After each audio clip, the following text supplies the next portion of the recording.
Boy up, it's D&D in the building. Purdue power, no ceiling.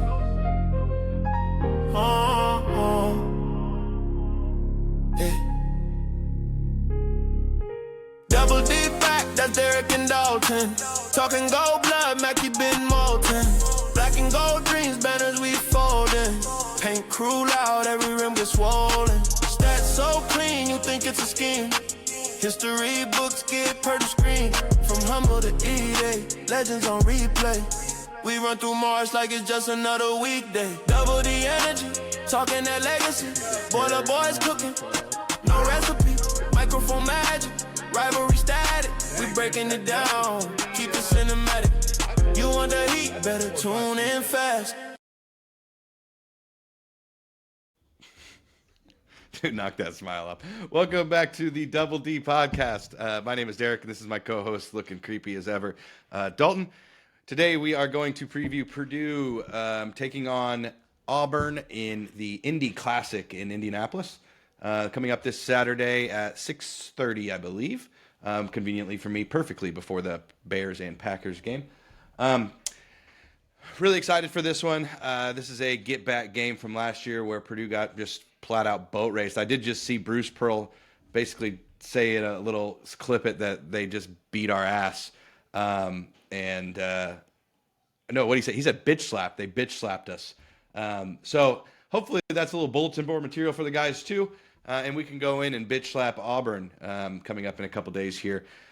First off, Dalton, how have you been? I know this is the dog days of college basketball this week before Christmas. How you hanging in there? Yeah, it's not great. Work slow because I'm in construction sales. College basketball is slow. I bought a dirt bike game on Xbox to pass the time, and that's been going terribly as well. I'm awful at it, and it's really hard, but these kind of sucks right now. Yeah, bro, I remember the old dirt bike games on Sega Genesis. Yeah. Those were way easier. You just pushed A and forward, and you usually won. Not this. Yeah, rough time of the year. Just not very many. Plenty of good teams playing, but not many playing each other this week. And the one good one we got yesterday, Louisville and Tennessee, was a terrible basketball game, just complete blowout. So, yeah, it's rough. I was telling you before, we go on vacation. We leave Friday, so I have had that to look forward to, which is helpful. But yeah, just a tough time. Slow for me too. I'm in construction as well, so it's just a rough couple weeks here leading up to Christmas. But once we get through all that, then the real Big Ten season starts, and pretty excited for that. But right now, we have to look forward to Saturday after a whole week off. Purdue takes on Auburn. I believe they are ranked 21st right now. Only really lost to good teams. Houston, Arizona, and somebody else. Blanking right now in front of me. But Houston, all three teams they've lost to have been very... all yeah, top there you 10 go. There you go.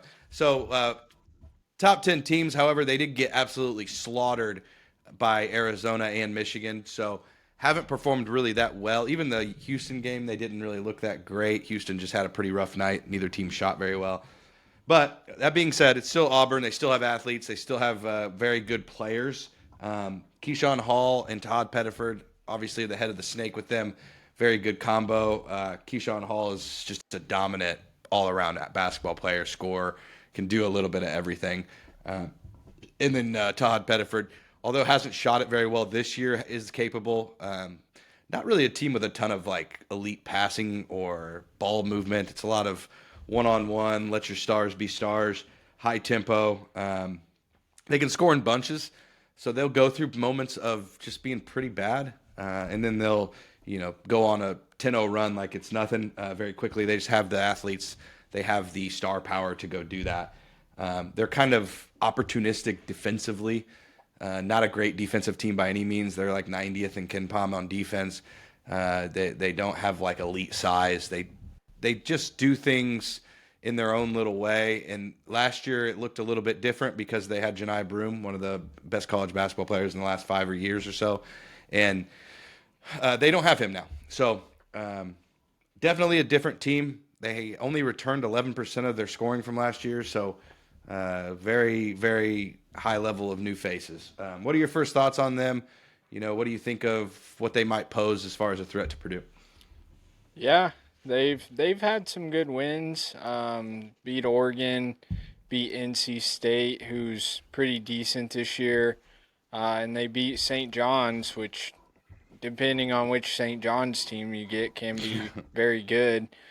I think they're athletic. I think they could pose problems.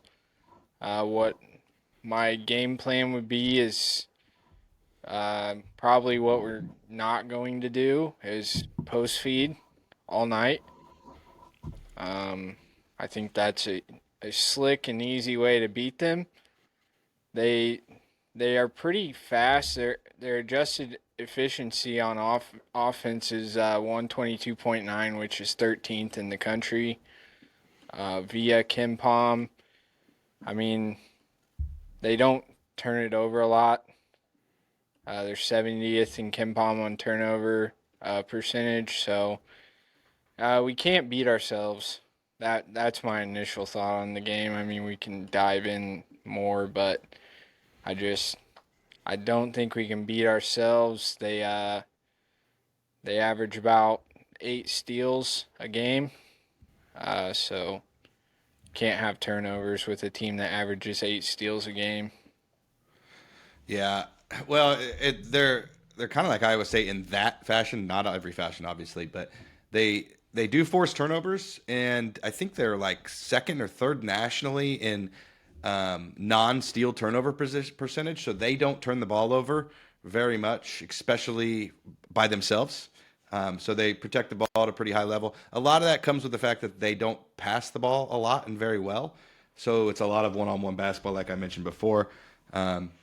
Not a very good rebounding team. Decent on the offensive glass, but pretty bad on the defensive glass. I expect Clough and TKR to just eat up offensive rebounds in this game if we're missing shots. They will, to some degree, allow you to get yours inside. I expect them to play Clough one-on-one. They'll probably double TKR.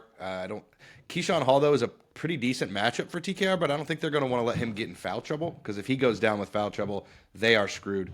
So we'll jump into Keshan Hall. We'll go down their players that really play a lot. Keshan Hall is the number one option on their team, for lack of better terms. Terrible offensive rebounder, 300, not terrible. But he only gets 9% when he's in the game. That's not very good compared to some of the guys that Purdue has on the roster. He does shoot a ton of free throws and at a very high clip. So he's 82 for 92 on the year. So he's averaging around 10 a game and shooting them at almost 90%. So that's clearly where he makes his hay. Can shoot the three, but he doesn't shoot a super high volume. He shoots about 40% from three, but it's, on like 3 to 4 attempts a game, somewhere in that range. So he's not going to be jacking him up. I expect Purdue to kind of give him that. If that's what he wants to take, they'll live with that. Only shooting 50% from two, which I think is a little low for him. But all in all, he's a heck of a player. I mean, when he's in the game, he is one of the better players in the country from a 3-level standpoint of being able to do a little bit of everything. He's big-bodied. He's 6'8" or 9", 235 pounds. Jefferson.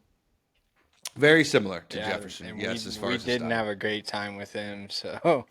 Yeah, I think he's Jefferson, but not as good. Right. I mean, he comes from UCF. He's transferred from UCF last year, who plays in the Big 12. And at the same time, they kind of don't because they don't really compete in the Big 12. But they'll knock a couple people off every year. What are your thoughts on him? And what do you kind of think Purdue's going to have to do to slow him down? Or do we just let him kind of do what he wants and stop everybody else? I hate that strategy.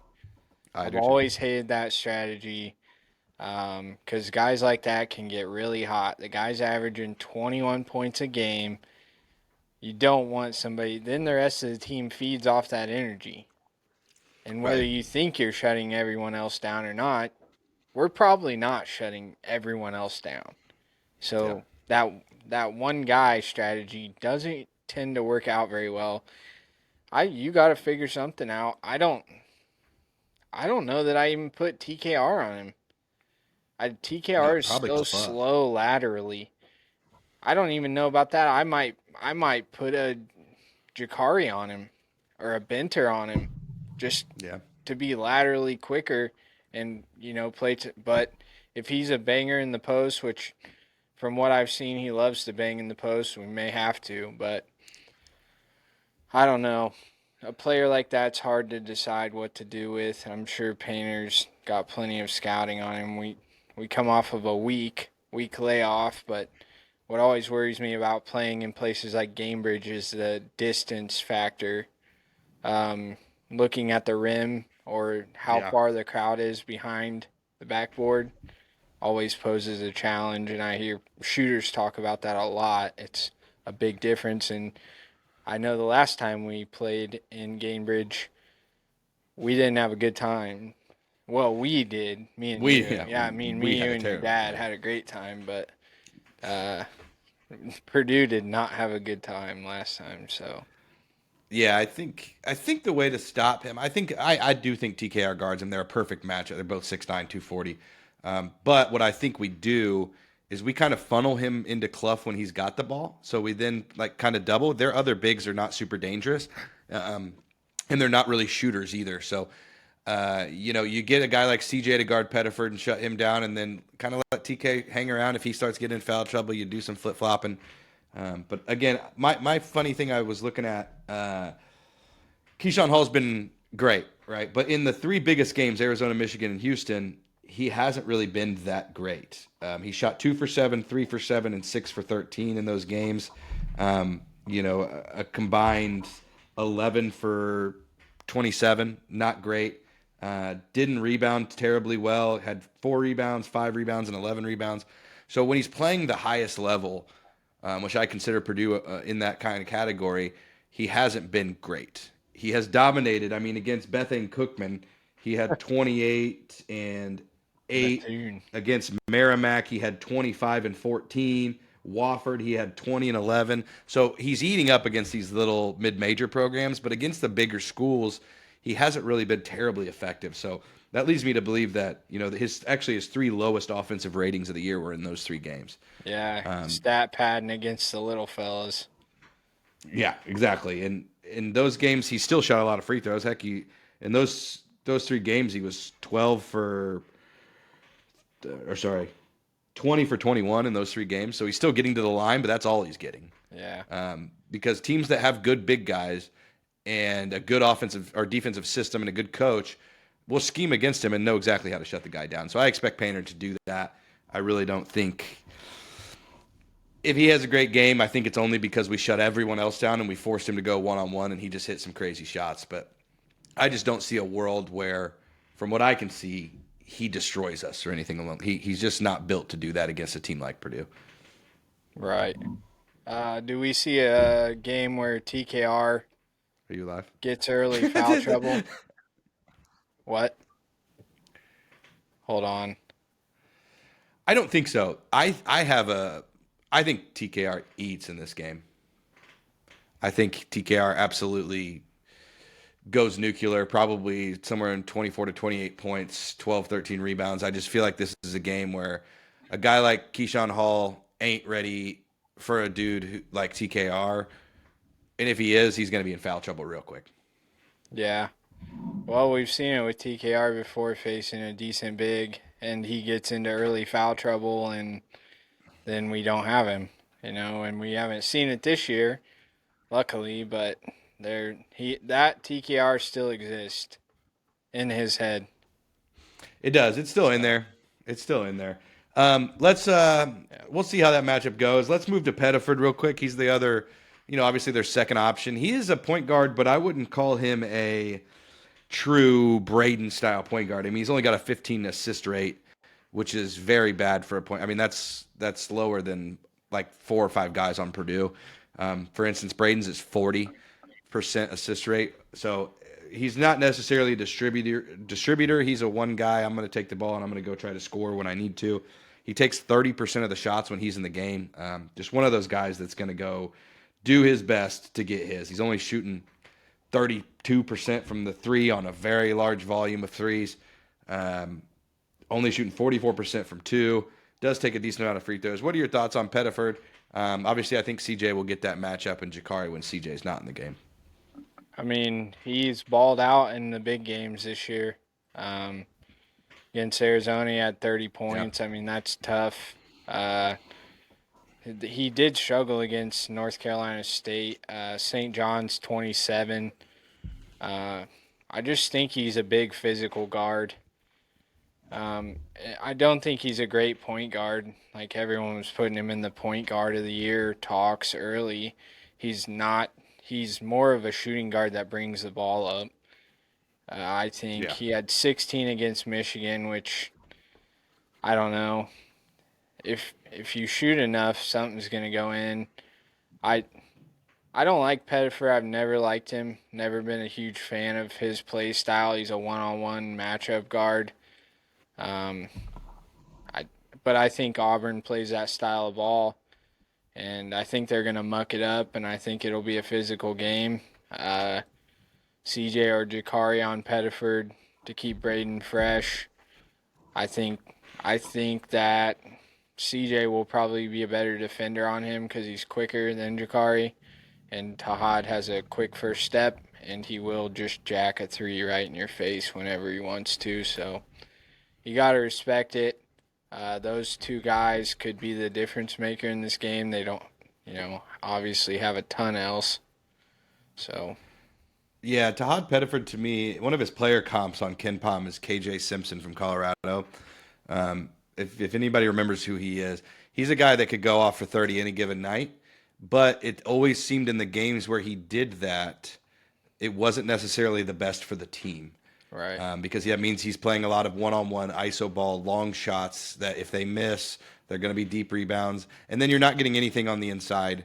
So I think Purdue almost might kind of try to force him into doing that, taking just long, tough, contested shots, because Purdue should absolutely eat up the defensive glass in this game. So if you can get a guy who's shooting 34% on the year, 33%, whatever it is, 33%, that's going to be beneficial if you can get rebounds, because you'll take that. You'll take a guy if he wants to go 3 for 10 from 3 or 4 for 10 from 3. That's 6 free possessions that we just stole because he's just not a great shooter. Now, that being said, it is the Purdue way to allow a guy to go nuclear. So there is a world where he could go 8 for 12 from 3. He is one of those guys that will, if he sees one go in, he's going to jack him and jack him and jack him, and they'll start falling because he's kind of like he's on fire. If anybody played the NBA Jam, once he gets going, it gets ugly in a hurry for the other team. So I think the key is, kind of make him tough. If he's making those tough ones, then you really got to work on just keeping the ball out of his hand. Yeah, him and Keshan Hall average almost 2.5 turnovers per game as well. So, I mean, obviously they're handling the ball the most, so that would make sense. But I think they are turnover prone. So if we can, the defense we saw in the second half last week, if we can play that similar style, then because that was that defense I'm talking about. The defense where you're getting mad because somebody won't let you move without them on your hip. And I think Purdue played that in the second half last week. And I think if we can play that style of defense again and not have a letdown and not get our heads big again, which we're not number one right now, so they should come out balling. Because usually if Purdue isn't ranked number one, they just come out and put people on heaters. So Yeah. Yep. So we'll move on to Kevin Overton, the other starting guard for them. He is like a 6'5" junior. He comes from Texas Tech. So he played with them last year, was somewhat productive. He averages around 10 points a game. Not a very good three-point shooter, shooting 33% on the year. Just another guy who gets to the free throw line, who does pretty well when he gets there, shoots 85% from the line. He's not a guy who's going to kill you, but he is a 6'5", 200-pound athletic 2-guard, 3-guard, whatever he plays for them. They're kind of interchangeable, but he is going to be one of those guys that you're going to probably have Fletcher Lawyer on, and you just can't let him get to the rim. You just can't let a guy like that beat you going to the basket, because that leads to a lot of other bad situations. He's gonna play a decent amount. He doesn't shoot like a ton of shots for them. He's not a very good rebounder. He turns it over not very much. He kind of is like one of those perfect role players for a team. He's not going to really make a ton of mistakes. The only thing that he could really get better at would be shooting better. And, if there's a team to do it against, it's probably Purdue. But what do you think about him? Do you know much about him? Like I said, he comes from Texas Tech, but he does have high major experience. I've watched one Auburn game this year, and it wasn't great for him. It was the Arizona game, which he had 8 points in. I do see against NC State 29. So he does have the flamethrower capability. 29 and 9. That's a hell of an outing for a 6'5" guard. So he has the nuclear option about him, but it doesn't worry me too much. That makes sense. Yeah, not a ton on him really. He's just one of those guys. He's not going to really overwhelm you. He can, like you said, go nuclear. Purdue's not a team I don't think he's going to do what he did against NC State with. If I remember, I watched a part of that game. I don't even remember Keshan Hall was in that game or not. Or maybe Pedford was out. I can't remember, but whoever was matched up against him, he was just eating them alive. And I just don't think Purdue allows that to happen for a 29-point performance from a guy like this. Personally, we can move on to hold on a second here. Elijah Freeman. He is another guy that starts for them. Guard, 6'8", big guy, 185 pounds. I don't know where Dalton went. I'm sure he'll come back in here. 185 pounds. He's a tall, skinny, pretty versatile player.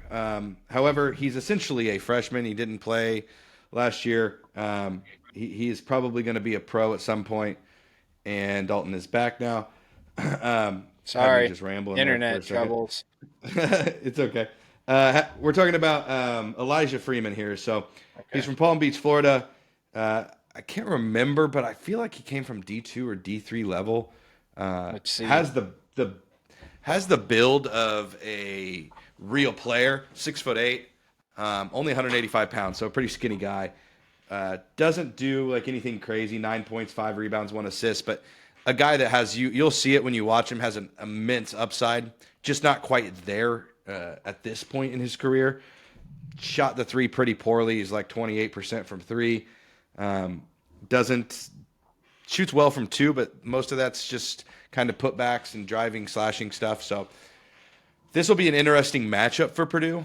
Like I said, that I'm guessing, looking back, this might be Fletcher's guy. I don't know, but 6'8", wing, kind of can do it all, but, just isn't quite physically there yet. But any thoughts on him? Have you looked at him at all, that Elijah Freeman?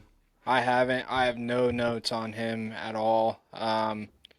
Just a young kid. I couldn't find any stats on him from last year, so it looks like he may have came the JUCO. Pretty positive he came from D2 or D3 route. I don't know. Athletic guard looks like. Same as they could run a 4-guard set at any time on us, I think. So. Yeah, the other starter that they have is the other forward. So that's Keyshawn Murphy. These names kind of intertwine with their team, but he comes from Mississippi State last year, 6'10", junior, 230 pounds, bulky guy.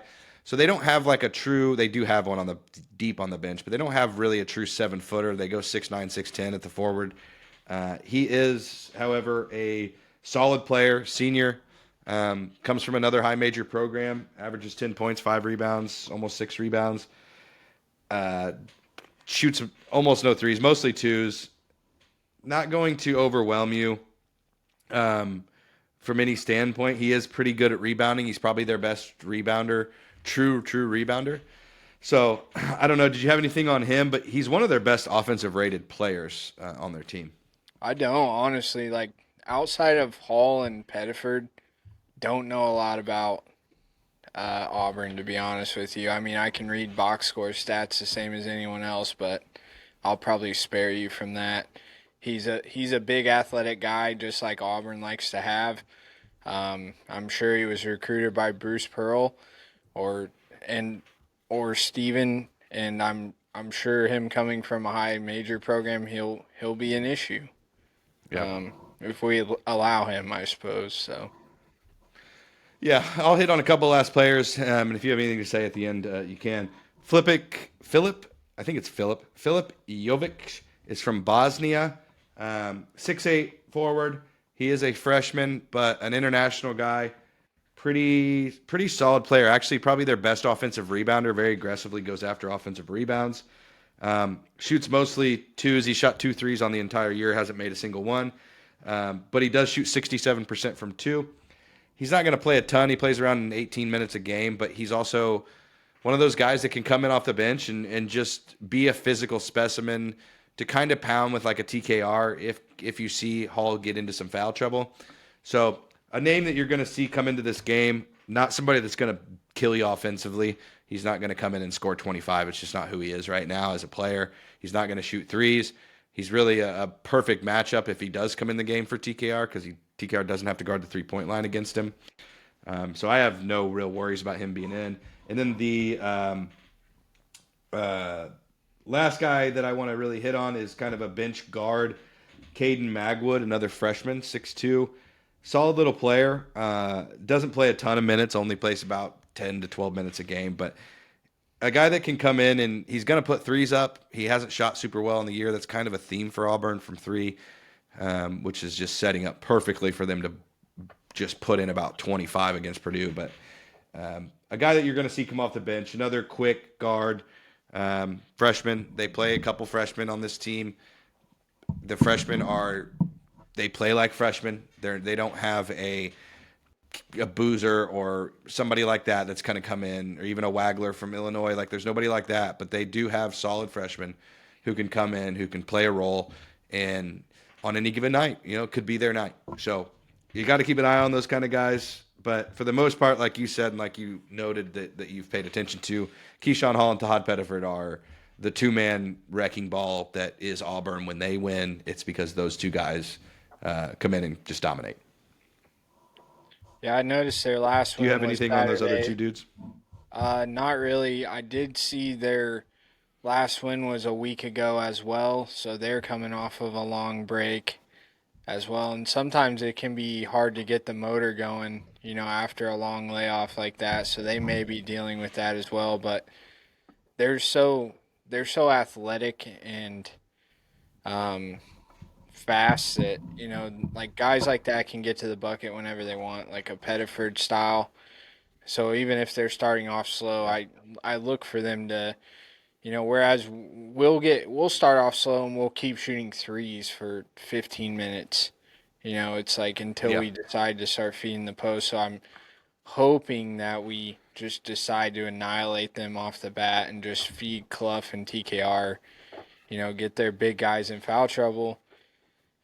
And then, it makes everything easier when their guards might hit threes, but they're not going to hit them at the level that DJ, TKR, and Clough are hitting twos. So, Correct.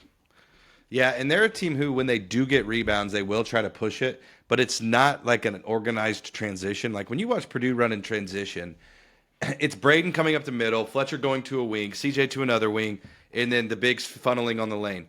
It's like art form. That's not how Auburn runs in transition. They say, Pettiford, here's the ball, go. yeah. He's going to try to get to the basket. He's going to look for Keshan Hall coming down the middle, and that's their transition offense. It is effective, however, because they are athletic and they are fast. What Painter always says, the best defense is putting the ball through the hoop, and that's going to be big. If Purdue is not making shots, you're allowing them to get out in transition. If Purdue's turning it over, same thing. So this game, as basic and simple as it is, and it applies to every game, is just about Purdue hitting open threes. They're going to get open threes. Hit the open ones. Don't turn the ball over recklessly, and get the glass. Hit the glass. Don't let the team get offensive rebounds, and don't let them get defensive rebounds. If you're going to miss, we have two of the best offensive rebounders in America on our team. Go to work. Go to work. Yeah, I agree. Boards are going to be huge in this game, playing a smaller, per se, team than us. which we've seen Clough and TKR take over. They did last Saturday. I mean, they're getting into their flow. They're finding some motion, as the kids now say. But But yeah, I think that's the key to the game, which I'm sure we'll dive into soon. yeah, we're going to get there quickly here in a minute. We're already approaching 30 minutes. I did want to hit a couple of things I found interesting on Ken Palm about that team. Um, Minutes continuity. So, again, only 11% of their minutes came back from last year. So this is a very not Purdue style team. They do not have a lot of reps together. That's probably why when they've played the good competition they've played, they've been absolutely annihilated twice. They are going to have moments where they look completely out of sync. Now, when Pedford and Hall are cooking, that kind of changes things. But for the most time, yeah, they only average like a year, just under a year and a half of D1 experience, so they're young. So not, and that's with Pedford. That's with a couple guys that are seniors on the team. So they don't have a lot of experience together or even at the college level. This is a team that, for a team like Purdue, you couldn't ask for somebody better to play when they have the athletic advantage, because you have all the other advantages that is the whole premise Purdue is built on. They are a decently sized team. They don't have a lot of size at the big spot. They do have a 7-footer on the bench, but he never plays. But they do have good size at the guard and the wing position. So, this will be a weird one. I could even see a world where Braden guards Pedford, because if he doesn't, he's guarding a 6'5" guy who can also score. So it'll be interesting to see the starting lineup matchups in this game. I don't want that. I don't either. I think Not even a little. I don't know. At this point in the year, we're already 11 games in. Like, keeping Braden fresh for late season through the Big Ten gauntlet's going to be hard enough, anyways. And for what it's worth, this game matters in the grand scheme, but also, doesn't. It's not a bad loss if we do, but it's just I don't want Purdue to lose. Yeah, but the only way this is it's a bad loss only in the sense that you lost to a worse version of a team that beat your ass last year. And I just can't imagine them Purdue doing that, to be honest. It just seems crazy to me. Another couple quick things that I thought were interesting. This team does not shoot a lot of threes. They're 250th in the country in three-point percentage, like as far as percentage of their points coming from three. So they're not really a go out and shoot it type of team. They're attack the basket. Dalton left us again. This is what happens when you live in Denver, Indiana, folks. You have terrible internet. So don't move there. It's not a booming economy. Anyway, yeah, so they don't have a ton of three-pointers made from a percentage of their scoring standpoint. They're below national average by a significant margin. They do score a lot of their points from the free throw line. A lot of that comes from Keshan Hall. So this is a team that's just going to drive, try to get in the paint, try to draw fouls. This is where Purdue's depth is going to be a huge factor in this game.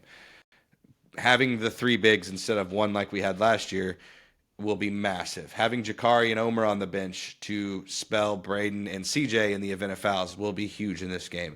I just think that what they want to do is get to the basket, draw fouls, get your bigs in foul trouble, and this is one of the few years where Purdue, that shouldn't be an issue. We have guys waiting in the wing to come in to dominate and to do their thing. So a couple other things. They don't turn the ball over a lot, like we said earlier. They do shoot very well from the 2-point, which, again, goes with they're usually either getting fouled or making layups. So this is just going to be a game where CJ, Jakari, Braden, Fletcher, the guards, Omer, just need to stay in front of the ball. Don't let those guards get into the paint, because that's where things get really dicey. And that's where Auburn can go on these runs. They can get you in foul trouble, and they can really hurt you, long term. They aren't like a super crazy fast team, a little bit faster than Purdue, but nothing wild. They're about 170th nationally. So they don't play a super fast.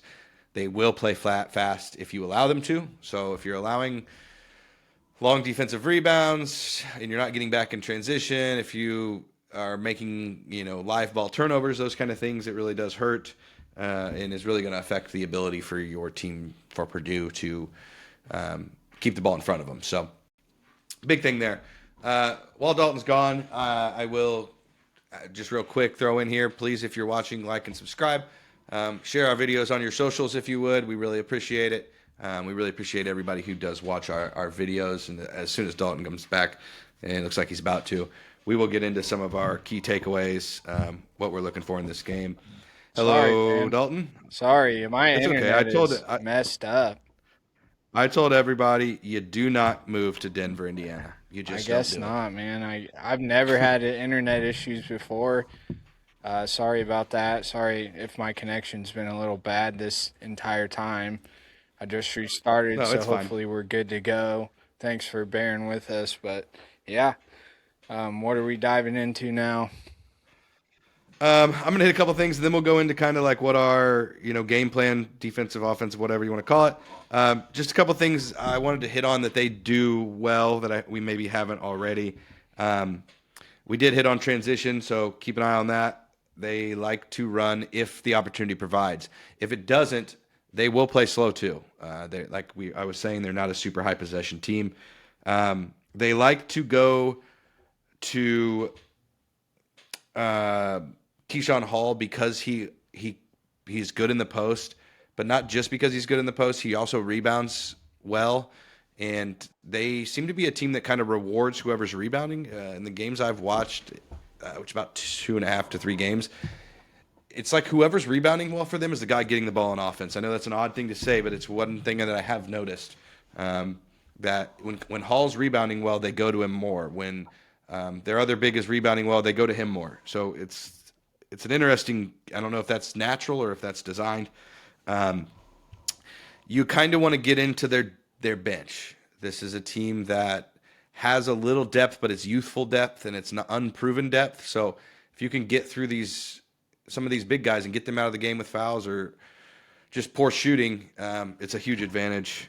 And then some things you have to attack is their inside size. Like you mentioned very early on, our big guys have got to go inside against these guys. We can't just stand out there and shoot threes. Anything that you want to hit on before we get to what our keys to the game are? It'd be a redemption win, man. I really hope we can get it done. I know that the seniors want to eat after we saw the belt to ass stuff last year that they were posting, and Janai Broom and all the Auburn fans. I know Braden's going to come out hot and heavy, he's just psycho mode right now in his room, just killing little kids on Fortnite, pretending they're Auburn players. So. Dude, I'm going to tell my son to hop on Fortnite. He might play with Brady. I've heard he's a gamer, so that and 2K. Oh, for sure. Yeah, for sure. Okay, so what are your keys to the game? However you want to break them down. I'll do mine as normal, defense, offense, but I'll let you go first because I just talked for like 4 straight minutes. Yeah, take care of the ball first off. We in big games like this, we've been known to shoot ourselves in the foot or make games more difficult than they need to be. So limit turnovers. Second is get off to a fast start. You don't want to play from behind on an athletic team like this. It's difficult against anybody, but honestly, they have some flamethrowers. They have guys that can get hot, and you give them a little confidence early, you might not get the chance to come back. And then the third is the obvious: hit the glass. I mean, because our shots have not been falling. You were talking earlier about their shooting. Our shooting is not that much better than, some guys shooting 33%. So it's not the same as it was. I know it's there, and when it starts falling, people are in danger. But for right now, I just hit the glass, make sure we take care of the ball, do the fundamental things, and I think we come out of Indy with a win. I like all of those. I would say that their shooters, although their percentages aren't good, they're a lot of like Miles Colvin style shooters where when they get hot, if anybody just saw, he went like 8 for 9 from three in a game recently. When they get hot, the hoop gets 20 feet wide. Now, when they're cold, they're ice cold, and the shots look ugly. They're a very streaky team or not really even a streaky team. They're a whole set of streaky players that lead to being a streaky team. I don't even like calling them a team. They don't play a whole lot like a team. They're more of an NBA-ish style, AAU style team, and by that I just mean it's a lot of one-on-one. Doo-doo So ball. my defensive game plan, force contested outside shots. Like we've said, they're not a great shooting team, but they can get hot. But the one thing you can do to prevent that is to contest the shot and make those outside shots difficult. And they're gonna still shoot them even if they're difficult. This team is not looking for the wide open shot. They're just gonna shoot it. So just force those to be tough if you're gonna allow them to happen. Defensive rebound. This is not a good offensive rebounding Auburn team. So just dominate the defensive glass. I mean, I expect us to win this rebounding battle by 10 or more. And it starts with Clough and it starts with TKR. Those two, I want to see them just bowling people over to get the ball. I want to see them getting rebounds when it's just those two fighting over it. Like, I need to see an intense level of rebounding from those two guys. And then one thing is the Pedford, Keshan Hall pick and roll. You just gotta. I think this is where having Clough is huge for Purdue because he can high hedge that, and that's really the only way you stop Pedford's high pick and roll. So I do think that'll be a big focus point for Purdue. And if we can stop that and slow that down, they really don't have a lot out of that. It's not like Purdue, where Purdue runs a pick and roll set and then there's 47 actions that come off of it. Theirs is like a straight up NBA 2-man pick and roll, maybe one guy in a corner. And I think if we just do it the right way and have Clough out there, we should be able to eat that alive. And then one thing that I love that Cox brings to the table that I'm excited to see in this game, like I said, they don't really have a true point. Like you said, Pettiford's a shooting guard who brings the ball up the floor. CJ Cox guarding him 94 feet every possession. Feels like we could get a couple quick buckets, quick steals, bad passes, forced shots, things like that. So what you're saying is you love Cox.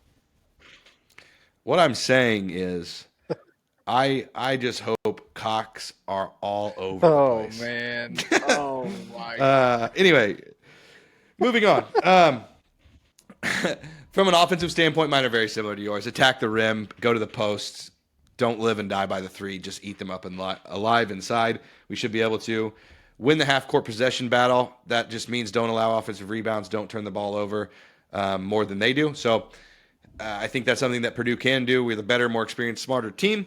And then just exploit mismatches.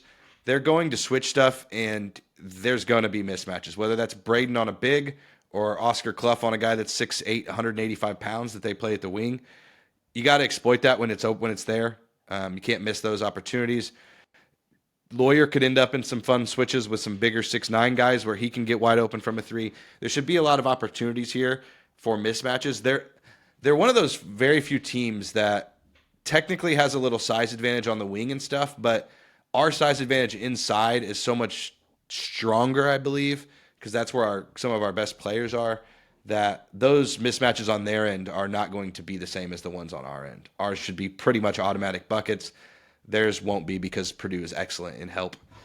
So those are my keys to the game. And I think the number one thing in this game, if Purdue win, so I'll start it this time. Purdue wins this game if they commit 10 or few turnovers. Just that simple. Okay.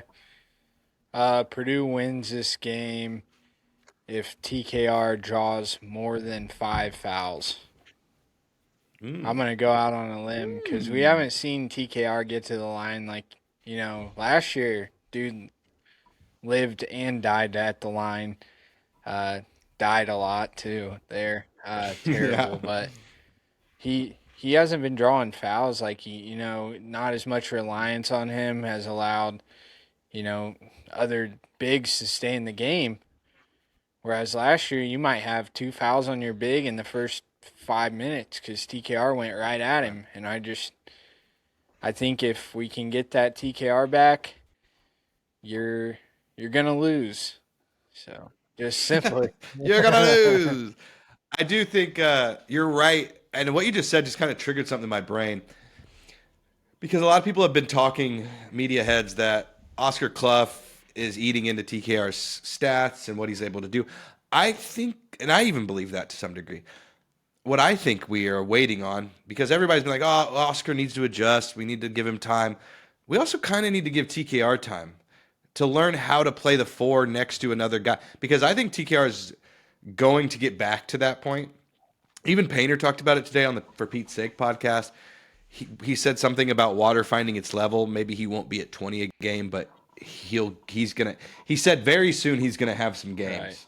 And Painter's got a pretty good read on things. So I think that it's just about TKR learning where he can and where he can't go in that offense with another big.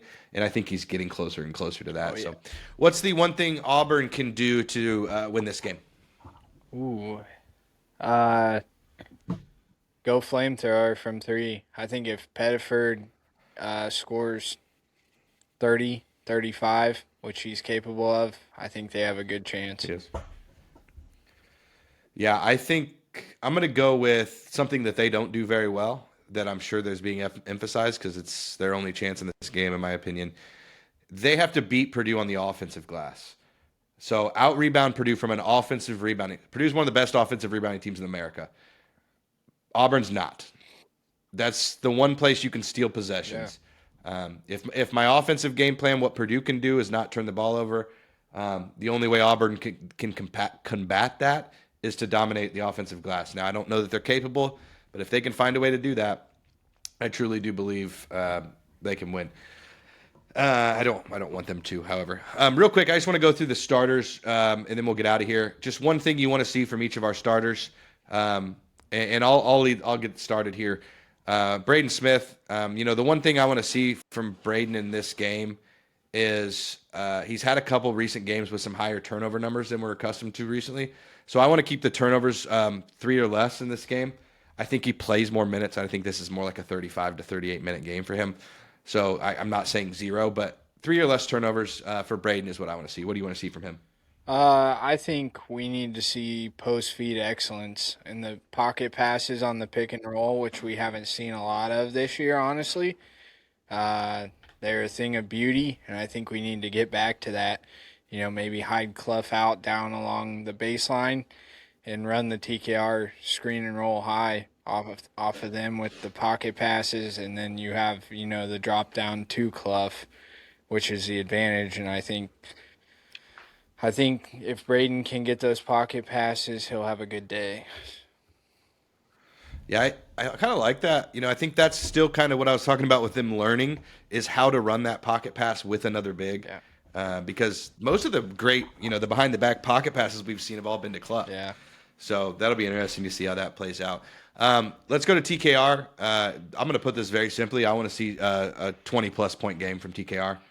This is strictly about points to me. I don't care about anything else. I want to see him rebound, obviously, but I want to see 20 or more points. It feels like it's been forever. Yeah, I'm going 10 or more free throws from TKR. I'm sticking to it. Haven't seen that either. Yeah, I want him going at somebody's head.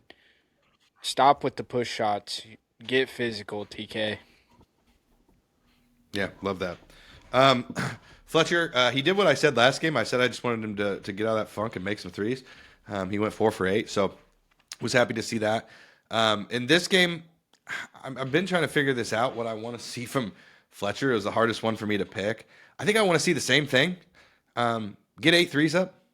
I don't even care if you make 0. Get 8 threes up.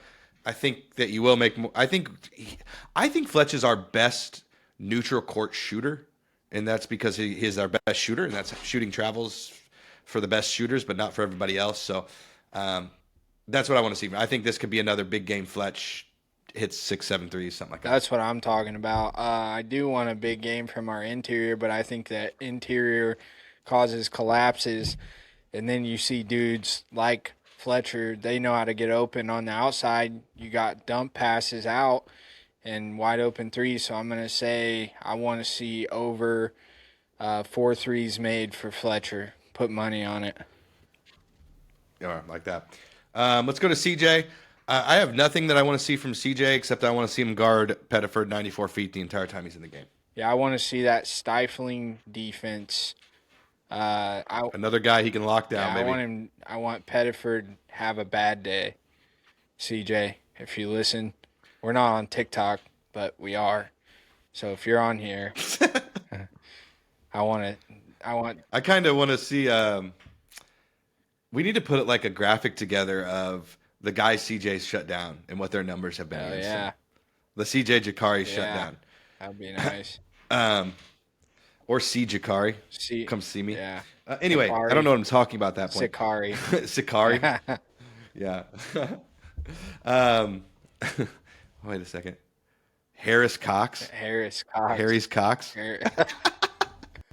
Harris Cox shut down. Yeah, dude, get this Harry Cox. Harry Cox shut down. What? The final guy, your guy, Oscar Clough.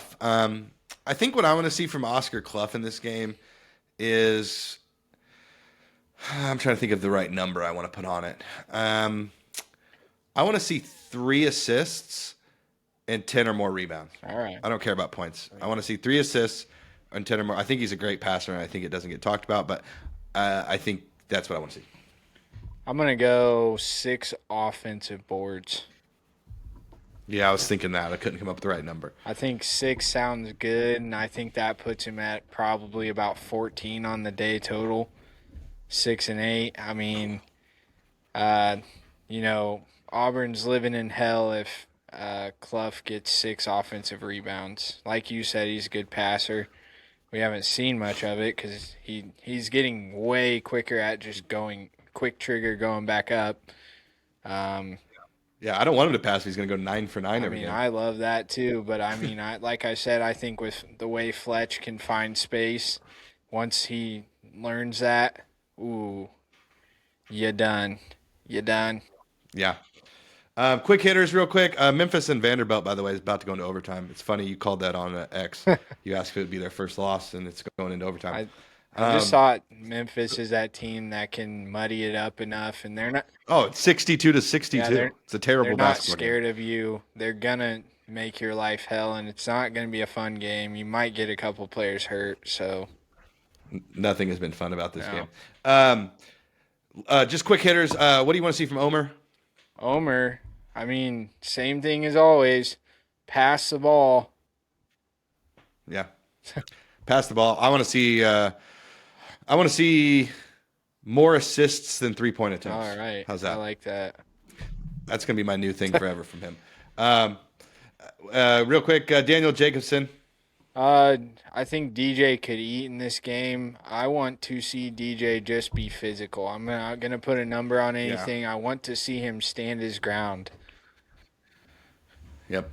I'm going to say 5 or more rebounds. I want to see him rebound in a game that he's going to have a 6-7 inch advantage.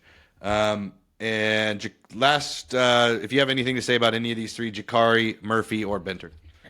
Jakari, the same as CJ. When you get in, make Pettiford's life hell. Or whoever you're on, that other guard, I can't think of his name, but the guy, that's capable of torching. Yeah. If you're guarding him, kill him.